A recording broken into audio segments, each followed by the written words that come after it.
Je suis ravi de vous revoir, c'est votre serviteur, le docteur Bellamy Zakro. Alors, savez-vous que juste un bonjour peut sauver une vie? Alors, comme dans le métro par exemple, on n'a pas toujours tendance à dire bonjour à nos voisins. Mais vous savez, parfois ce sont des personnes juste à côté de nous qui sont atteintes de maladies déclarées incurables et qui sont en train de vivre ce cauchemar tout seuls. Et parfois ce sont des personnes à tendance suicidaire. Donc juste dire bonjour peut sauver la vie de ces personnes. Pourquoi? Parce que tout simplement ce bonjour venant de la part d'un inconnu peut créer une certaine chaleur. Et ça peut créer une certaine confiance en ceux qui se disent laissés pour compte et délaissés. Ceux qui se disent qu'ils sont en train de vivre ce cauchemar tout seuls. Il est bizarre de savoir que le monde foisonne de plus de 7,4 milliards de personnes sur Terre et nous arrive parfois à nous sentir seuls au milieu de gens qui foisonnent autour de nous. Pourquoi? Parce que la plupart des gens sont renfermés, ils ne vivent que pour eux, ils ne pensent qu'à eux. Et comment dirais-je, leur vie, tout tourne autour d'eux et ils sont égocentriques quelque part. C'est pourquoi justement il faut savoir que nous sommes des produits sociaux, comme le disait ce philosophe qui a beaucoup écrit, que je lis souvent, qui est Aristote. Il dit que l'homme est un produit social, donc l'homme est fait pour vivre en société, donc quelque part responsable de ce qui arrive aussi à sa société. Donc se sentir interpellé par ce qui comment dirais-je, par le malheur qui frappe les autres ou par ce qui arrive aux autres est un devoir humain, que chacun de nous devra pouvoir avoir. Et vous savez, ce que vous avez de plus beau n'est pas vos fortunes. Ce que vous avez de plus merveilleux n'est pas ce que le monde vous a donné, mais ce que Dieu a mis en vous. Et ce que Dieu a mis en vous, c'est quoi? C'est ce que personne d'autre n'a mis en vous, comme votre beau sourire, comme votre, comment dirais-je, regard, comme votre confiance, votre combativité, votre bienveillance, votre chaleur, votre amour, votre capacité de manifester l'amour et autres sont des choses que Dieu a prédisposées en l'être humain. Mais ces choses sont développées et parfois dégradées par rapport au lieu, dans l'environnement dans lequel nous évoluons. Ce qui est intéressant, c'est que aujourd'hui, vous avez le choix de faire votre vie, de mettre une belle aventure en changeant la vie des autres, en aidant votre société à s'améliorer. Ce qui est dramatique en amont, c'est que, comment dirais, la plupart des gens, lorsqu'on parle des fléaux mondains du monde mondial, lorsqu'on parle, comment dirais-je, des problèmes qui touchent un peu partout le monde, des différentes sociétés du monde, on a tendance à penser tout de suite au gouvernement, à ce que le gouvernement peut faire, on a tendance à penser au président de la République. Mais ce que vous devez savoir, c'est que ni le président de la République, ni le gouvernement, ni l'ONU, ni personne ne pourra changer le monde sans votre contribution à vous. Le fait de penser que c'est le gouvernement qui pourra changer les choses est justement le problème, parce que le gouvernement n'arrivera pas sans nous, sans notre contribution, sans vous qui m'écoutez. Donc c'est ensemble avec le gouvernement, chacun à son niveau qui, comment dirais-je, se mettant à la tâche et se sentant interpellé par ce qui arrive à sa société, qui peut changer le monde. Donc rester devant son écran et polémiquer, rester devant son écran à la maison et critiquer et traiter les autres de méchants, traiter le monde de méchants ne changera rien, parce que le monde ne change pas parce qu'on le souhaite, le monde change parce qu'on agit et chacun à son niveau. Quelqu'un dira, mais qui suis-je moi pour changer le monde? Ou qui suis-je pour pouvoir améliorer les choses? Je te dirais déjà, commence par ton environnement immédiat, commence déjà par ton niveau, à ton niveau. Comment dirais-je, comme dis bonjour à ton voisin à la maison, comme dis bonjour à tes collègues de travail, si tu ne le faisais pas d'habitude, et si tu le faisais, tu es juste là encouragé, et comment dirais-je, dis bonjour à tes voisins dans le métro, tout simplement pour créer une certaine chaleur, afin que ces personnes qui se sentent délaissées, ces personnes qui ont cette tendance suicidaire. La France est malheureusement considérée parmi les pays les plus suicidaires au monde, comment dirais-je, si je ne m'abuse, deuxième pays au monde après le Japon. Pourquoi? Parce que les personnes sont, vous allez sur le psychologue, les psychologues vous expliqueront que ces personnes sont des personnes avec bonne apparence, mais avec des tendances, comment dirais-je, suicidaires. Pourquoi? Parce que ces personnes sont plongées dans une certaine solitude qui est, avec le temps, les font, comment dirais-je, plonger dans un certain désespoir, et ces personnes se disent, bah, à quoi ça sert de vivre s'il n'y a personne pour personne? Je pense que comment dirais, la mort pourra résoudre mon problème. Alors, dans ces temps-ci, on assiste à une autre phase de suicide qui est les kamikazes. Mais ce sont ces personnes qui sont laissées pour compte, ces personnes qui n'ont pas de repères, qui se donnent à ces actes de violence. Comment un être humain qui est censé, un être humain normal peut-il choisir un jour de raccourcir ses jours? Peut-il choisir de sauter la vie si ce n'est quelque part quelqu'un qui se dit que, bah, à quoi ça sert la vie? Déjà, la vie ne vaut rien. Mais si vous arrivez à tenir les coups durs de la vie, ça veut dire quelque part que vous êtes quelqu'un de formidable. J'aimerais vous dire une chose, vous êtes des hommes merveilleux. Qui que vous soyez, vous êtes quelqu'un de formidable, quelqu'un de merveilleux, quelqu'un de puissant. Pourquoi je le dis?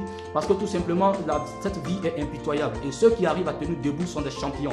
Et vous tenez debout parce que vous gardez le sourire, parce que vous ne tombez pas dans la drogue, dans l'alcoolisme, vous ne tombez pas dans le fascisme, dans la violence et tout ce qui va avec. Vous arrivez à vivre une vie un peu plus cohérente que les autres. Donc restez devant votre écran et critiquez les autres et traitez les autres de méchants, comment dirais-je, d'insensés et autres ne changera pas les choses. Mais déjà approchez les gens et jouez votre part pour le changement du monde. Car en réalité, nous sommes tous des projets de Dieu pour l'humanité. Des personnes que Dieu a expressément voulu qu'ils naissent sur terre pour pouvoir apporter quelque chose. Donc le fait que vous naissez, il y a eu d'abord, avant que vous naissiez, un combat dans, comment dirais-je, la couche du spermatozoïde.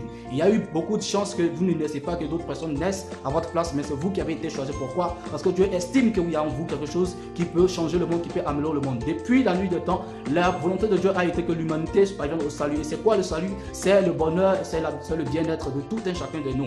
Et c'est justement pour la raison pour laquelle Dieu vous a placé ici. Vous avez quelque chose à écrire de formidable sur cette terre. Vous avez une histoire merveilleuse à écrire qui va inspirer la génération future et qui sera profitable pour ceux qui sont dans votre présent. Donc, autorisez-vous à libérer ce que Dieu a vu en vous, car ce que vous avez de plus beau, ce n'est pas votre fortune, ni, comment dirais-je, ce que le monde vous a donné. Ce que vous avez de plus beau, c'est vos talents, c'est votre bienveillance, c'est votre chaleur, votre fraternité. Autorisez-vous à libérer ce que Dieu a mis en vous. Écrivez une belle histoire, de sorte que lorsque nous serons derrière ce rideau qu'on appelle la mort, vous serez fiers de raconter à Dieu ce que vous avez fait de votre vie. Et vous serez fiers de dire que votre vie a été une histoire inspirante, vous avez changé la vie de plusieurs, vous avez donné de l'espoir à ceux qui étaient désespérés. Voilà une vie qu'on peut considérer comme une vie riche. Une vie riche, ce n'est pas celle qu'on passe, comment dirais-je, dans son petit cercle, dans sa petite bulle, comment dirais-je, à la maison, dans le cercle familial, et aller en été chaque vacances et revenir et reprendre la même routine, aller au boulot, revenir. Parce qu'il y a des oiseaux migrateurs, il y a des animaux qui se déplacent d'un pays à un autre. Et ces animaux ne peuvent pas dire qu'ils ont vécu une vie franchement heureuse parce que tout simplement, ils n'ont une vie sensée, parce qu'ils n'apportent rien à la société. Il n'y a que l'homme pour changer les circonstances, il n'y a que l'homme pour améliorer sa société. Et donc, il y a plus que le projet personnel qu'on a tout un chacun. Il y a le projet de Dieu qu'il a pour votre vie, pour la vie de tout un chacun de nous. Et ce projet-là veut que nous puissions libérer ces choses merveilleuses que Dieu a mis en nous, qui est comme l'amour, qui est comme notre humanité. Donc déjà, j'aimerais te dire, à toi qui m'écoutes là, si tu agis comme cela, c'est juste pour toi un encouragement. Et si tu n'agis pas, je te demande de maintenant commencer à agir, parce que ceux qui sont derrière ce rideau qu'on appelle la mort ne peuvent plus rien faire de, comment dirais-je, leur vie. Mais vous avez la chance, vous avez l'opportunité là maintenant de choisir de faire de votre vie une très bonne aventure et d'écrire une nouvelle histoire qui sera profitable pour l'humanité et à la gloire de Dieu et pour le bonheur de l'humanité. Donc cette vidéo, c'est juste vous dire qu'aujourd'hui, vous pouvez commencer à faire des pas de géants, des pas de personnes responsables, qu'en réalité, on nous dit souvent qu'il y a des grands hommes, il y a des grandes femmes et autrefois dans le monde, mais en réalité, ce ne sont pas des grands hommes, parce que les grands hommes n'existent pas. Nous sommes tous des grands hommes. Ce sont simplement des personnes qui ont réalisé qu'ils sont capables de changer le monde, des personnes qui ont réalisé qu'ils sont capables d'impacter le monde, comme Martin Luther King, comme Nelson Mandela, comme Martin Luther l'Allemand, comme, comment dirais-je, pas mal de personnes, comme Napoléon, comme Simon Greenleaf, ces personnes qui ont changé le monde, comme, comment dirais-je, John Wesley de l'Angleterre, il y a des personnes qui ont touché le monde, qui ont bouleversé le monde. Nous sommes tous de grandes personnes, nous sommes tous de grandes âmes. Seulement, il y a des personnes qui s'autorisent à libérer ce que Dieu a mis en eux. Il y a des personnes aussi qui ne s'autorisent pas, qui sont là dans leur cercle familial. Mais au-delà du cercle familial, au-delà des projets personnels de tout un chacun de nous, il y a le projet de Dieu. Il y a ce que Dieu veut que vous réalisez sur terre avant de quitter la terre. Le message biblique est un message d'amour et d'espoir. En ce sens que Jésus disait que, comment dirais-je, aimer son prochain peut changer le monde. Aimer son prochain est la clé du succès du monde. Comme si Jésus savait que sans l'amour, la société ne tiendra pas. Sans l'amour, aucune société ne tiendra pas. Parce que, comment dirais-je, il y a la vie, il y a le bonheur, il y a l'espoir, il y a la liberté, parce qu'il y a l'amour, parce qu'il y a la cohésion, l'harmonie, parce qu'il y a la solidarité et la bienveillance. Et donc, sans cela, là où il n'y a pas d'amour, c'est la guerre, c'est la haine, c'est la mort. Et vous devez savoir que, comment dirais-je, que ce n'est pas une bonne chose. Donc vous qui m'écoutez à travers cette vidéo, j'aimerais vous dire qu'il est temps de pouvoir poser votre pierre, amener votre pierre à l'édifice que l'humanité, que chacun de nous est en train de bâtir pour le bonheur de l'humanité et à la gloire de Dieu. Afin que lorsque nous nous retrouverons demain derrière ce rideau qu'on appelle la mort, avec Paul, avec Pierre, avec Salomon, avec David, avec Moïse, nous serons fiers chacun de raconter à son niveau ce qu'il a fait de sa vie, afin que nous soyons justement couronnés. Parce que la Bible dit dans Apocalypse chapitre 2, 10 que nous serons couronnés à la fin de notre vie pour ce que nous aurons fait de notre vie. On ne couronne pas n'importe qui, on ne couronne que ceux qui ont combattu, ceux qui ont mené un combat, ceux qui se sont démarqués.